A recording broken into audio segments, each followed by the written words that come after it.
Warga asing bercinta dengan warga asing. Sebelum tonton, jangan lupa untuk follow channel saya.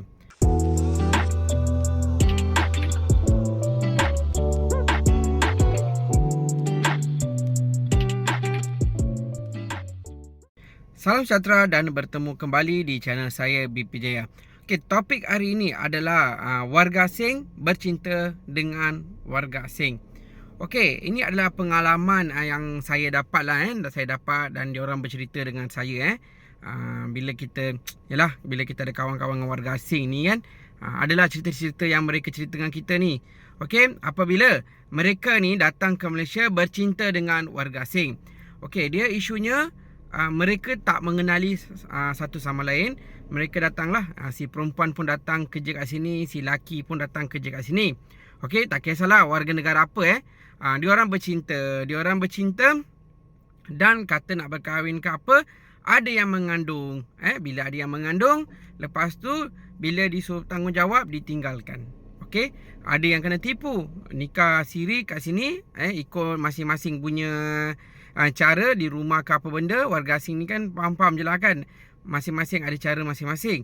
Lepas tu bila dah nikah baru dapat tahu laki tu dah ada kahwin, dah ada bini dekat negara dia. Okey, macam-macam isu jadi apa yang saya nak bagi tahu kepada warga asing, tak salah engkau nak bercinta ke, engkau nak cari jodoh ke, tak salah pun, itu hak kamu.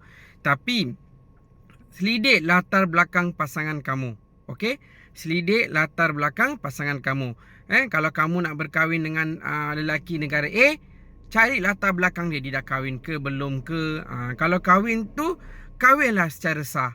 Bawa dia ke negara kamu, daftar dekat pejabat agama ke atau pejabat pendaftaran perkahwinan dekat negara kamu ke, daftar secara sah.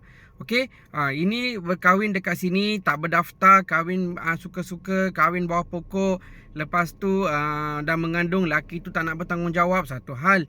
Tengok-tengok laki tu dah ada bini dekat negara dia, satu hal. Tak kurang mana pun, perempuan pun dah ada laki dekat negara dia, dia kahwin dekat sini. Okey, lepas tu bercinta, macam-macam masalah berlaku, ditinggalkanlah. Laki tak nak bertanggungjawab, laki dah kahwin. Okey, siapa yang susah? Kamu juga yang susah. Okey, jadi apabila kamu datang kat sini untuk bekerja sajalah. Nak cari jodoh tu saya tak ada halangan untuk korang, tapi bila nak kahwin tu, kahwin secara proper, mengikut undang-undang negara sendiri, bukan mengikut undang-undang sendirian berhad. Nikah bawah pokok, nikah dalam rumah. Jangan. Nanti kamu juga yang susah bila ditinggalkan oleh pasangan kamu yang warga asing. Contoh perempuan Indonesia datang kat sini bertemu jodoh dengan lelaki Pakistan ke, Bangladesh ke, Nepal ke, India ke, nikah ataupun kahwin. Lepas tu tengok-tengok laki tu dah ada bini, laki tu tinggalkan dia kat sini, balik. Pernah ada bukan tak ada pernah ada, saya sendiri dengar benda ni. Okey, jadi bila dah datang kat negara ni, ikut undang-undang, nak kahwin tu ikut prosedur. Okey, jaga diri. Yang perempuan yang dah kahwin dekat negara asal tu, tak payah nak menggatal cari laki kat sini. Okey.